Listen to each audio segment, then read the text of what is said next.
देखिए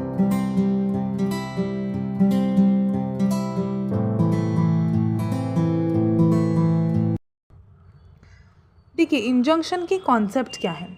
देखिए specific relief जो है bye means of injunction, temporary injunction, perpetual injunction या मैंडेटरी इंजंक्शन के फॉर्म में प्रिवेंटिव रिलीफ जो है पार्टी को प्रोवाइड करती है। ये एक ऐसी फॉर्म ऑफ रिलीफ है जो कि जब पेकिनारी कंपेंसेशन या मॉनेटरी कंपेंसेशन जब इनएडिक्वेट लगने लगते हैं तब कोर्ट क्या कर सकता है, इन प्रिवेंटिव रिलीफ्स को पास कर सकता है और उस इंसान को जस्टिस दिला सकता है।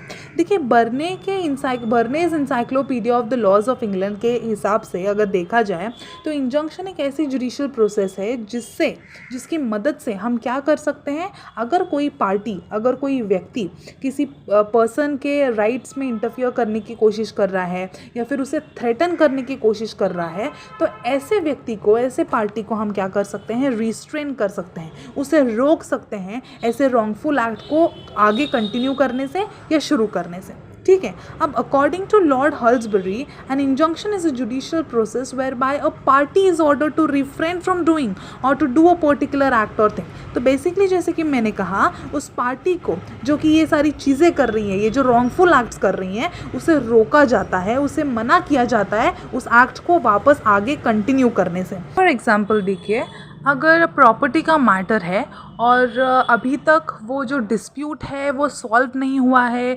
उस प्रॉपर्टी पर किसका अधिकार है, किसकी ओनरशिप है, ये अभी तक डिस्प्यूट में है, ये चल रही है केस अभी तक, और अगर प्लेंटिफ को ये बात का पता चला कि जो डिफेंडेंट है is trying to dispose of the property या फिर वो सेल करने की कोशिश कर रहा है या फिर डैमेज करने की कोशिश कर रहा है उस प्रॉपर्टी को, तो यहाँ पर देखिए ये जो इंजंक्शन एप्लीकेशन है ये हम टेम्पररी इंजंक्शन के तौर पे भी फाइल कर सकते हैं। यहाँ पे प्लेंटिफ जो है कोर्ट में फाइल करेगी एप्लीकेशन कि मुझे ऐसे लग रहा है कि डिफेंडेंट जो है ये डिस्पोज ऑफ करने की कोशिश करेगा या फिर कोशिश करेगा या कर रहा है। ठीक है, कंटिन्यू प्रोसेस में है, वो चाहे तो सेल भी कर सकता है और उसमें जो भी अमाउंट उसे मिलेगी वो ना ही मुझे देगा या फिर ना ही मेरे हेयर्स के नाम उस पर लगाएगा। ठीक है, प्रॉपर्टी के ऊपर।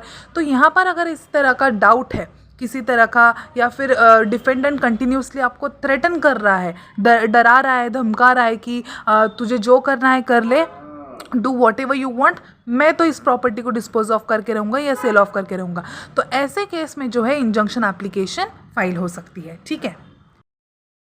अगर फीचर्स ऑफ इंजंक्शन को देखा जाए तो an injunction has 3 main characteristics और 3 मेन फीचर्स। वो ये है कि it's a judicial process for sure, the relief obtained thereby is restraint और प्रिवेंशन, यानी कि जो रिलीफ दी जा रही है उसे हम किसी को रोक रहे हैं, रिस्ट्रेन कर रहे हैं या प्रिवेंट कर रहे हैं।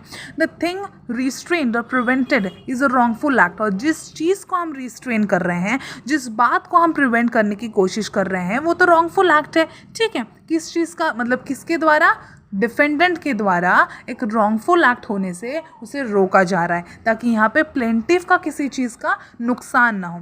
देखिए कभी भी रॉन्गफुल एक्ट चाहे प्लेंटिफ की तरफ से हो या डिफेंडेंट की तरफ से हो, रॉन्गफुल एक्ट रॉन्गफुल होता है, तो वहाँ पे उसे आगे बड़ा बनने से रोकना इज़ वेरी इंपॉर्टेंट। प्रिवेंशन या फिर precaution is better than cure, right. तो यहाँ पे हम वही कर रहे हैं कि बात आगे बड़ी बनने से या किसी का नुकसान होने से अच्छा है restrain him. ठीक है, restrain that person. Now preventive relief how granted? Now देखिए preventive relief is granted at the discretion of the court by injunction, temporary injunction और perpetual injunction. तो यहाँ पे देखिए जो jurisdiction है कोर्ट का to grant the injunction whether temporary हो, perpetual हो, वो discretionary है। वो discretion रहेगा कोर्ट का कि वो चाहे तो grant कर सकता है वो relief या फिर refuse कर सकता है। अब यहाँ पे discretion है, इसका ये मतलब नहीं कि कोर्ट जो है arbitrarily act कर सकता है। कोर्ट को principle of justice, equity and good conscience को ध्यान में रखते हुए इन 3 इम्पॉर्टेंट प्रिंसिपल्स जो हैं, justice, equity and good conscience, इन्हें ध्यान में रखते हुए, इन्हें कंसिडर करते हुए जो है डिसीजन लेना है कि जेन्युइनली जो प्लेंटिफ की जो प्ली है वो सही है। जेन्युइनली अगर उसे इंजंक्शन ग्रांट ना कर दिया जाए तो यहाँ पे क्या उसका इतना बड़ा नुकसान हो सकता है कि वो कभी हम मतलब इररिपेरेबल इंजरी हो सकती है कि कभी वो कंपेंसेट नहीं की जा सकती इन टर्म्स ऑफ मनी। तो ये देखना ज़्यादा ज़रूरी है।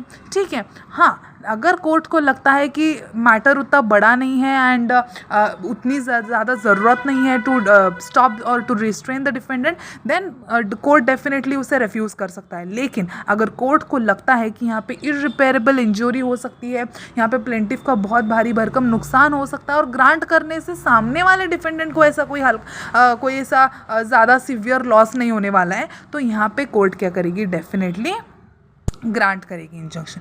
तो ये है इंजंक्शन की कंसेप्ट। इसके आगे बहुत ऐसे जैसे कि जो हमने बताए हैं टाइप्स हैं, जैसे कि टेम्पररी है, परपिचुअल है, मैंडेटरी है, इन्हें हम साइमल्टेनियसली आगे जाकर 1 by 1 डिस्कस डेफिनेटली करेंगे।